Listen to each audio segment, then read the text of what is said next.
दोस्तों, अगर आपके मिर्च का पौधा रुक गया है और इसकी ग्रोथ रुक गई है, ना ही इस पर फूल आ रहे हैं और ना ही ये बड़ा हो रहा है, तो आज की वीडियो में एक ऐसी ऑर्गेनिक फर्टिलाइज़र के बारे में बताऊंगा जिसके इस्तेमाल से चंद दिनों में मिर्च का पौधा पूरी तरह से हरा हो जाएगा और इसके साथ ही नई पत्तियां आना शुरू हो जाएंगी। इसके ऊपर जो है आप देखेंगे कि बहुत जल्द ये फूलों से भर जाएगा और जब फूल आएंगे तो जाहिर सी बात है कि इस पर बहुत सारी हरी हरी मिर्चें भी लगेंगी। तो वीडियो को लास्ट तक देखें और भाई के चैनल को सब्सक्राइब भी कर दें और साथ में बेल आइकन के बटन को भी प्रेस कर दें ताकि गार्डनिंग से रिलेटेड जो भी वीडियो अपलोड हो उसका नोटिफिकेशन आप तक पहुंच सके। दोस्तों, मिर्ची के पौधे के ऊपर जो ग्रोथ होती है बहुत सारे एक्सटर्नल फैक्टर्स की वजह से वो रुक जाती है। वो एक्सटर्नल फैक्टर्स क्या हैं उसके बारे में मैं आपको बताने लगा हूँ। तो दोस्तों, पहला फैक्टर ये है, आपको समझना होगा कि एक छोटा पौधा अगर वो बड़ा नहीं हो रहा, उसकी ग्रोथ रिटार्ड हो चुकी है, तो उसके पीछे जो सबसे बड़ा मसला है और आम मसला है वो है इसकी फर्टिलाइज़र। यानी आप जो इसके अंदर ऑर्गेनिक फर्टिलाइज़र आप इसको दे रहे हैं, या तो वो बहुत कम मिकदार में दे रहे हैं या फिर वो इसके नामुवाफिक है, वो इसके मुताबिक नहीं है। आप ऐसी फर्टिलाइज़र ऐसे पौधे को जब आप देंगे तो उसका पौधे के ऊपर बुरा असर पड़ेगा, वो ग्रोथ उसकी नहीं हो सकेगी और उसकी जड़ों का जो नीचे बॉल है, जो रूट बॉल है, वो भी बड़ा नहीं हो सकेगा और इस वजह से हमारा पौधा जो है वो छोटा रह जाता है। बड़ा होने की बजाय उसके ऊपर पत्ते आने की बजाय वो छोटा ही रह जाता है और आपको फील होता है कि जैसे पौधा जो है वो नीचे से ख़राब हो रहा है या इसको किसी चीज़ की कमी पेश आ रही है। तो इस तरह से आपके पौधे की ग्रोथ रुक सकती है।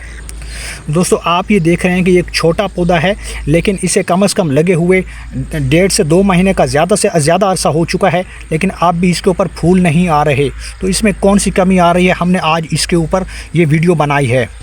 दोस्तों, आज हम इसे एक ऐसी फर्टिलाइज़र देने जा रहे हैं जिससे ये बहुत जल्द इसकी ग्रोथ शुरू हो जाएगी और इसके ऊपर फ्लावर बनने का प्रोसेस भी शुरू हो जाएगा और इसके ऊपर बहुत सारी पत्तियाँ भी आना शुरू हो जाएंगी।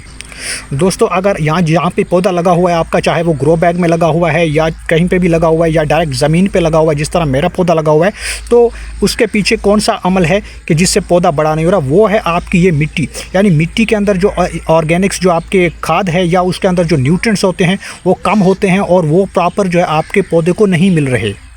यानी इसकी मिट्टी में अगर जान ही नहीं होगी तो कसूर पौधे का नहीं है। इसलिए आज हम इसकी मिट्टी को न्यूट्रिएंट से भरपूर करने के लिए एक खाद का इस्तेमाल करेंगे। दोस्तों, मिर्ची का पौधा एक हैवी फीडर पौधा होता है जिससे बहुत सारे मैक्रो और माइक्रो न्यूट्रिएंट्स की ज़रूरत होते हैं और इसका स्टेम या हम मजबूत करना चाहते हैं कि इसका स्टेम मजबूत हो, इसकी जड़ें ज़्यादा हों, तो इसके लिए आपको जो आज खाद बताने जा रहा हूँ वो बहुत ही कमाल की खाद है। उस ऑर्गेनिक खाद के इस्तेमाल के बाद चंद दिनों में आपको बेहतर रिज़ल्ट मिलना शुरू हो जाएगा और आपका मिर्ची का पौधा जो है वो बहुत सारी पत्तियों के साथ हरा भरा हो जाएगा। दोस्तों, मेरे गार्डन में लगे हुए पौधों में मैं किसी किस्म की कोई केमिकल खाद इस्तेमाल नहीं करता। हमेशा पौधों में, चाहे वो फ्लावरिंग प्लांट्स हों या फलदार सब्जियों के पौधे हों, सब में प्योर ऑर्गेनिक घर पर तैयार करके तमाम प्लांट्स में ऑर्गेनिक खाद डालता हूं और अपने पौधों की मिट्टी को न्यूट्रिएंट्स रिच बनाता हूं, जिससे मुझे बहुत ही अच्छा रिस्पांस मिलता है। दोस्तों, ये है वो पहली खाद यानी काऊ डंग कंपोस्ट, जो बहुत ही ज़्यादा अच्छी खाद है और इसमें NPK का रेशियो भी बहुत ज़्यादा होता है। यानी इस खाद में नाइट्रोजन, फास्फोरस और पोटाशियम पाया जाता है। और दोस्तों, यहाँ पे हमारे पास दूसरी जो खाद है वो है किचन वेस्ट कंपोस्ट। दोस्तों, इस खाद में बहुत सारे आपके नामियाती मरकबात पाए जाते हैं जो कि हमारे मिर्ची के पौधे के लिए बहुत ही ज़्यादा ज़रूरी और क्रूशल होते हैं। यानी इसमें मैग्नीशियम, आयरन, जिंक और नाइट्रोजन, फास्फोरस, पोटाश और भी बहुत सारे इसके अंदर मैक्रो और माइक्रो न्यूट्रिएंट्स पाए जाते हैं जो हमारे मिर्ची के पौधे में एक नई जान डाल देगी। तो दोस्तों, यहाँ पे मैं इन दोनों फर्टिलाइज़र्स को, इन दोनों कंपोस्ट को आपस में मिक्स कर दूँगा। आपने इनको अच्छी तरह से मिक्स कर देना है। तो दोस्तों, यहाँ पे मैंने इसे अच्छी तरह से मिक्स कर दिया है क्योंकि यहाँ पे हमारे पास जो किचन वेस्ट कंपोस्ट है उसके अंदर अब भी 80 to 85% पानी मौजूद है। तो ऐसा जो है, इस तरह की जो खाद है उसका बहुत ही ज़्यादा फ़ायदा है। जब आप मिट्टी में डालेंगे, इसको ऐड करेंगे, वहाँ पे मिक्स करेंगे और ऊपर से पानी से स्प्रिंकल कर देंगे तो उसका बहुत ही बेहतरीन रिज़ल्ट मिलेगा।